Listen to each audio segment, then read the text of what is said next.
They were sent as a cannon fodder. I removed the fuse and started shooting at everyone I saw. I saw how the bodies flew in a different direction. We understood that now hell will begin. My military position is a reconnaissance sapper.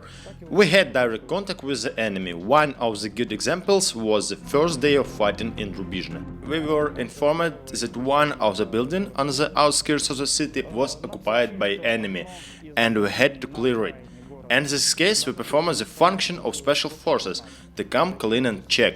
When we arrived at point, we heard shots. A grenade was thrown at us. When we returned fire and got closer, we realized that the enemy simply ran away. We occupied this building and were ordered together with the infantry and the anti-tank unit to hold this building and organize the observation post. At 7 o'clock in the morning, the enemy started shelling us with a mortar. The shelling lasted for an hour and a half. As soon as the mortar shelling ended, we understood that now there would be an infantry breakthrough. While the sniper watched, I helped him. He tells me, "Czech, put his shoulder down."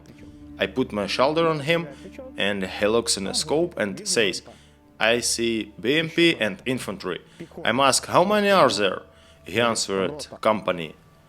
I threw that we wouldn't be able to stop them with our own strength, but when he said that 2 tanks were approaching, we knew that hell was about to begin. There were only 13 of us, my group and a small group of infantry, as a little bit more of them as section. We were under fire from all types of weapons, tanks and BMPs. Their task was simply to occupy first line of the defense. They didn't even understand what they were doing. Our anti-tank gunners fired very quickly at the tanks. They did not understand from where, and evaluating their actions, I understood that this is not a professional army, but it's a local mobilizing. When we shot at them, they simply sat on their knees and did not even seek shelter. Enemy infantry were sent as a cannon fodder. Battle was difficult, because even 100 people with weapon without any skills make more than 1000 rounds flying in your direction. Even 3 BMP is a 30mm caliber flying in your direction. They crowded us. I can say only one thing about infantry. They were cannon fodder.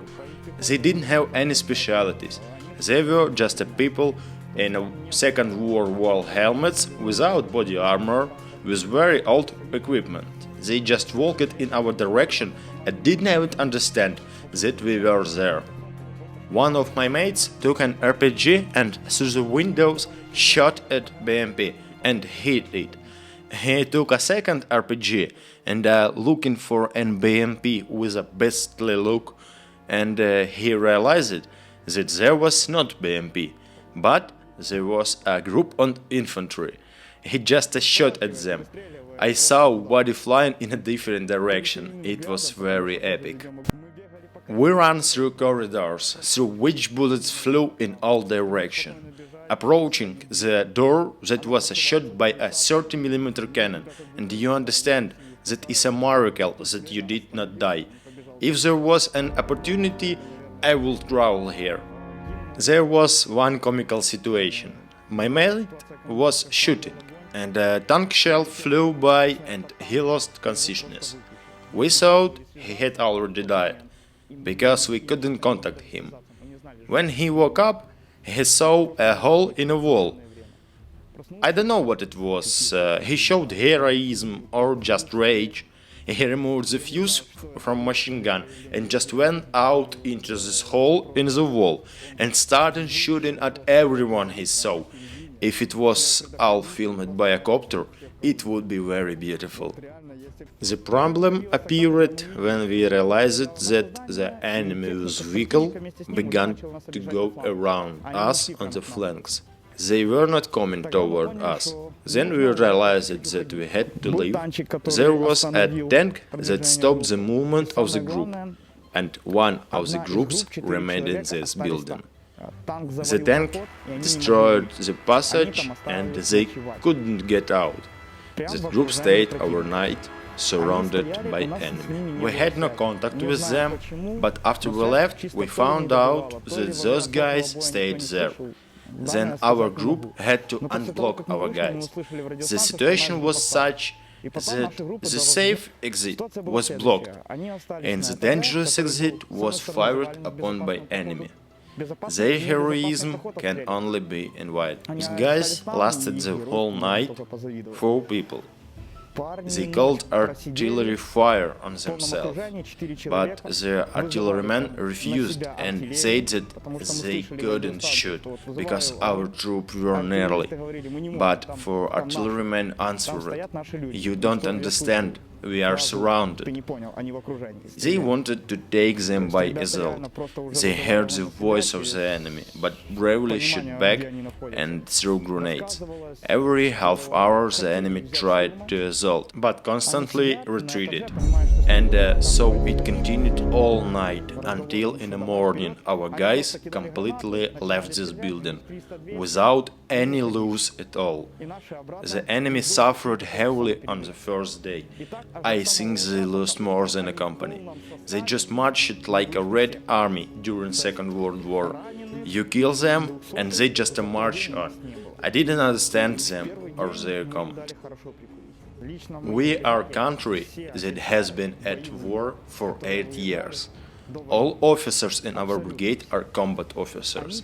All have experience of at least positional warfare. And we had very trained soldiers. We trained constantly. We trained very intensively. During the period of my service, I was more at the training grounds than at home. But enemy army, equipped and mobilized. Yes, they have a lot of vehicle. The vehicle, it's new. But what is the point of it if they doesn't have professionalism? Their Baofeng radios, they are not meant for war at all. Only tankmen and artillerymen were trained in them, but the infantry was just a cannon fodder. During war, everyone studied.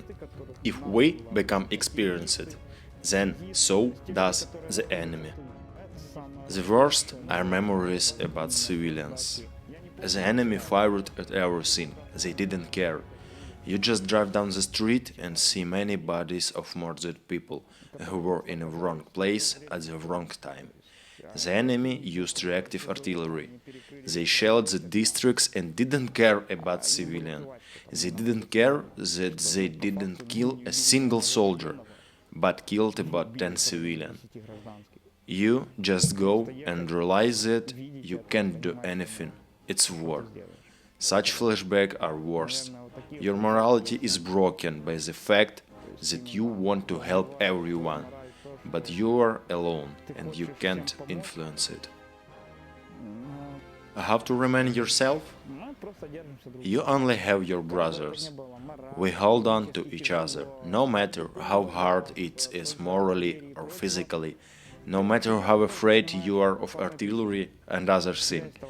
You understand that you have your brother, and if he go, you have to go with him. When you're not feeling well, we can calmly chat with a cigarette or a cup of tea, even in a shelter.